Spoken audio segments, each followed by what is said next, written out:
Hello everybody, Jet here, and welcome to another Let's Talk Total War 3 Kingdoms Warlords Legends. Let's also have another episode of Jet pronounces things very badly. I've had a little bit of a look online how to pronounce this, and I apologise for my inevitable butchering of it. It's Zhang Yan.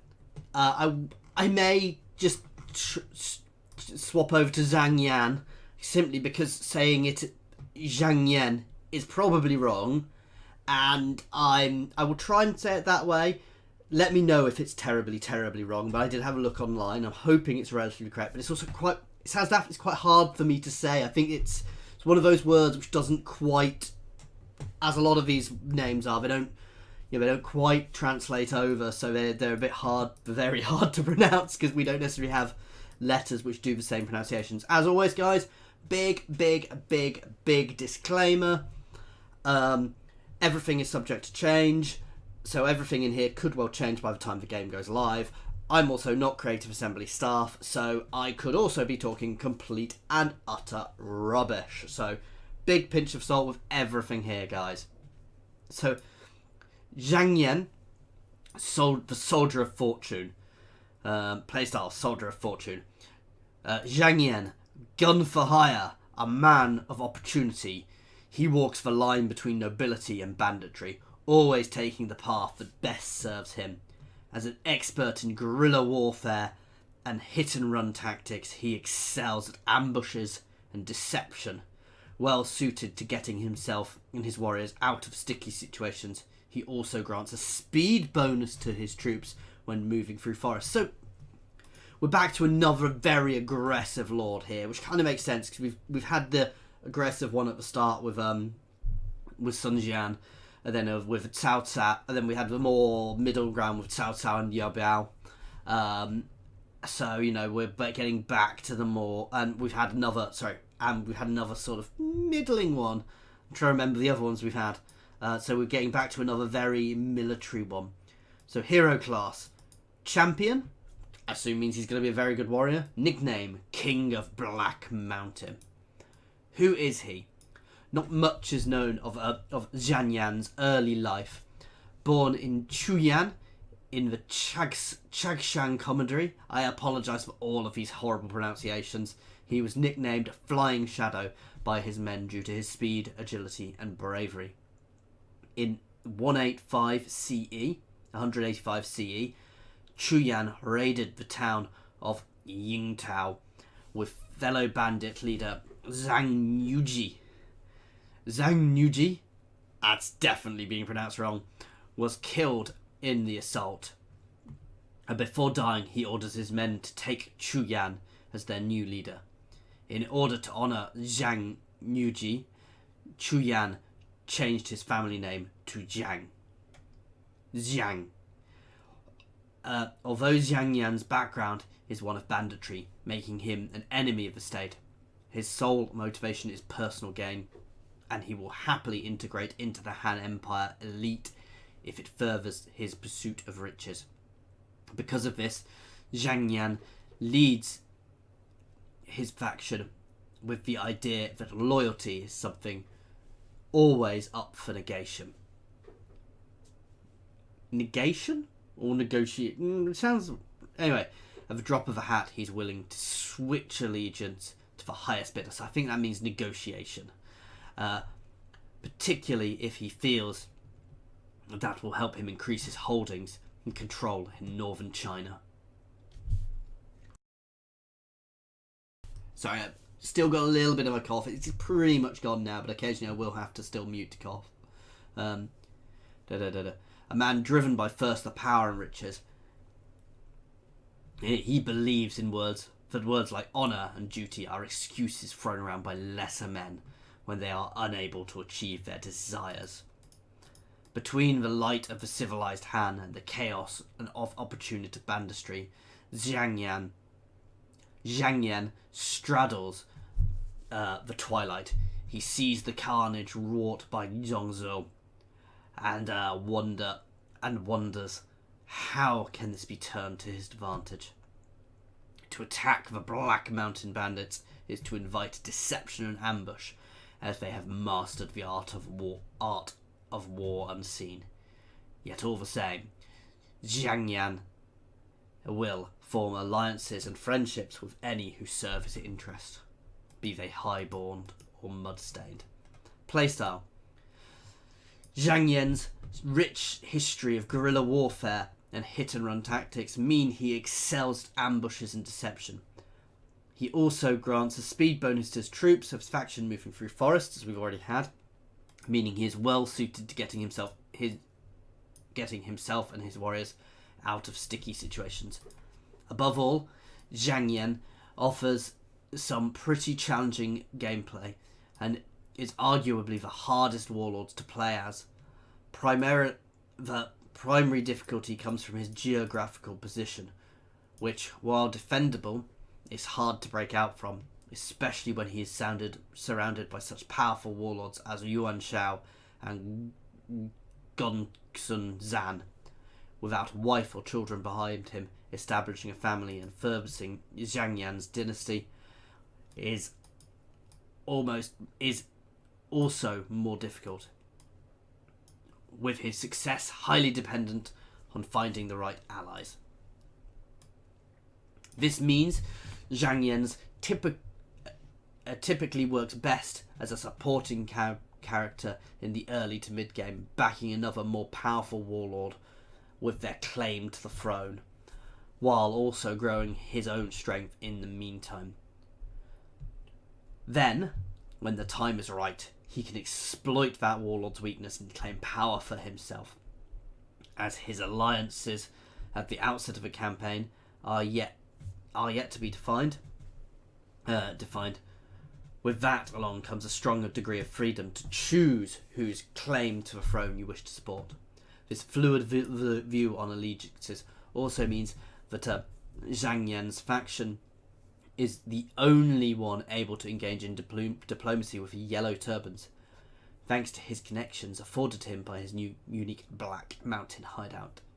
However, he can just as easily align himself with the Han Empire or strike out on his own. Zhang Yan's alliances are mercurial, and his alignment can easily change over time to suit his purposes. Guanzi. I'll read this from down here because it's a bit easier. Zhang Yan starts the game with the support of fellow bandit Li Damu and Yu Du. They are key figures in the Black Mountain Bandits alongside Zhang Yan, and they fight to expand as they fight. Coughed again. Alongside Zhang Yan, they fight to expand their grip on the lands in northern China. So you're starting right in the north with your back against a wall, so you've got mountainous terrain all around you. I can't see a way through there, but doesn't mean there's not. So you've got a nice defence, as they've mentioned, a very defensible position. At the start of the campaign, Zhang Yan is situated in the far northern Yanmen Mountain Commandery, surrounded by powerful warlords. Zhang Yan needs to fight his way through and raid the surrounding northern territories in order to build up his strength for the tough battles ahead. Initial dilemma. Zhang Yan's first major choice revolves around which nearby warlord presents the most profitable target to attack. Who will he choose? Yuan Shao's focus on his rival Gongsun Zan has left his lands to the south open for liberation. Liberation, not raiding, liberation. Rival bandits in the north are eyeing your lands covetously, and you may wish to deal with them before embarking on further expansion. Obviously this is the bit telling us what we've got, and we've just read most of this. So basically we can attack the mountain. We can push down here into this territory, or we can secure our mountains, which gives us a bit more of a. To be fair, I definitely always go for securing your mountains, because having a secure base of operations is always very good. Campaign progression. Zhang Yan's position in the mountains allows his campaign to unfold in a number of different ways. Perhaps his most obvious path is to expand into the plains to the south, while he will inevitably get drawn into conflict with Yuan Shao. However, you can also try to expand westwards in the arid lands of northwest China. While this option offers relative security, as mountains pose quite a significant obstacle, further expansion could be tricky, as the tyrant Dongzhou will be one of his neighbours. So Dongzhou obviously starts up here, so we can push this way. See, it's a tricky one. Finally, Zhang Yan can choose to stay in his native mountains, build up these rocky commanderies in relatively peace, otherwise choosing to head south towards the burned ruins of Luoyang. We can't see that on here, but there's more mountains here, so I'd say trying to connect those mountains to start with, then expanding. Anyway, this is something we'll have more a look at when we can actually see more of the map in detail. A key part of his progression from there is finding the right warlord to partner up with in return for protection and support. A couple of strong contenders and historical choices were Cao Cao and Gongsun Zan. I'm saying Cao Cao as that is how I've been told to try and pronounce it, guys, rather than Cao Cao as I did originally. But there are a whole host of options available depending on how you decide to expand his initial holdings. Of course, you could also decide to go it alone or forge your budding empire solo, but without the backing of a major power without the backing of a power player early on, it definitely won't be easy. What kind of player is he for? Zhang Yan is an underdog and a man of opportunity, hovering between nobility and banditry, and taking the path that best serves him. Without status or promise behind him, he must fight for renown among some of the era's most iconic heroes. Zhang Yan's campaign is for players who want to triumph against the odds and don't mind having a trick up their sleeve to turn things in their favour. Obviously, we've got the early reading, extra reading as always, and as always, guys, I am going to be sharing this on my Twitter. It will also be linked down in the comments, guys. So in the comments of this. So he sounds like a very interesting one. Definitely sounds like a soldier of fortune. You know, you can move around. You don't want to be jumping ship too often because nobody will trust you. But he sounds like very much he's going to use whoever's going to benefit him the most. You start in a very good defensible position, but you are surrounded by strong people around you. So you're going to have to pick a fight with somebody potentially stronger than you.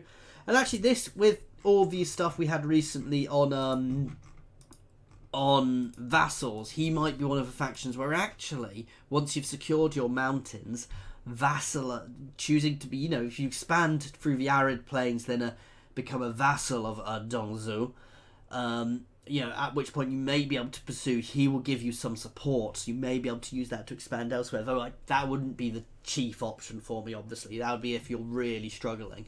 But he looks like he's an interesting thing, so tough start, but a good defensive position to start with, but tough to expand from. So it could be a very interesting campaign, guys.